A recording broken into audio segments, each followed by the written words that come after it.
চলছে ওষুধের দাম বৃদ্ধির প্রতিযোগিতা। দেখার কেউ নেই। একজন বাবা সন্তানের জন্য ওষুধ কিনতে গিয়েছিলেন। ফার্মেসিতে ঢুকে শুনলেন গত মাসে যেটা 50 টাকায় কিনেছিলেন এখন সেটি 85 টাকা। স্তব্ধ হয়ে দাঁড়িয়ে রইলেন কিছুক্ষণ। বিক্রেতাকে প্রশ্ন করলেন, এইটুকু সময়ে এত দাম বাড়লো কিভাবে? উত্তর পেলেন না। অসুস্থ সন্তানের চোখের দিকে তাকিয়ে কিছু না বলেই টাকা বের করলেন।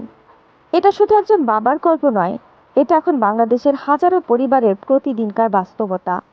বাংলাদেশে বিগত কয়েক মাসে নিত্য প্রয়োজনীয় ওষুধের দাম বেড়েছে 20% থেকে 80% পর্যন্ত।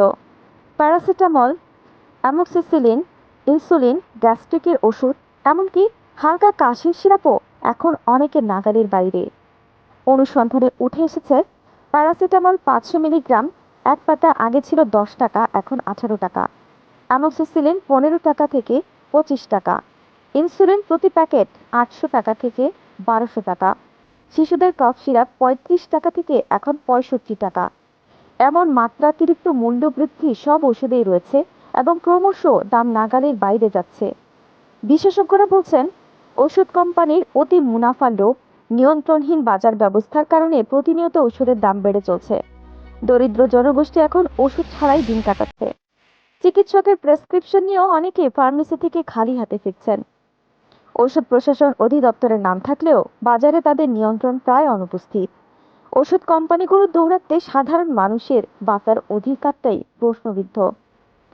সংবিধানের 15 নং অনুচ্ছেদে বলা হয়েছে, রাষ্ট্র নাগরিকদের মৌলিক চাহিদা, চিকিৎসা ও স্বাস্থ্যসেবার নিশ্চয়তা প্রদান করবে।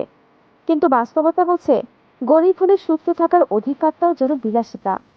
সরকারের উচিত ওষুধের দাম নির্ধারণে স্বচ্ছ ও কঠোর নিয়ম চালু করা, ওষুধ প্রশাসনের নজরদারি বাড়ানো ও মনিটরিং টিম গঠন, অতি জরুরি ওষুধের তালিকা করে তা ভর্তুকির আওতায় আনা, সরকারি হাসপাতাল ও কমিউনিটি ক্লিনিকে ওষুধ সরবরাহ নিশ্চিত করা, স্বাস্থ্য বাজেটে বরাদ্দ বাড়ানো এবং দুর্নীতি প্রতিরোধে বিশেষ ট্রাইব্যুনাল গঠন।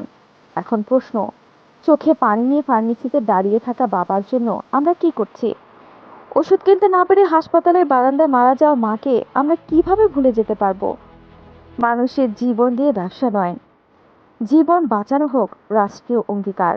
ওষুধ যেন দুঃস্বপ্ন না হয়, বরং হয় গরিবের স্বস্তি। এই প্রতিবেদনটি শেয়ার করুন, আওয়াজ তুলুন, জীবনের জন্য ওষুধ হোক সবার নাগালে।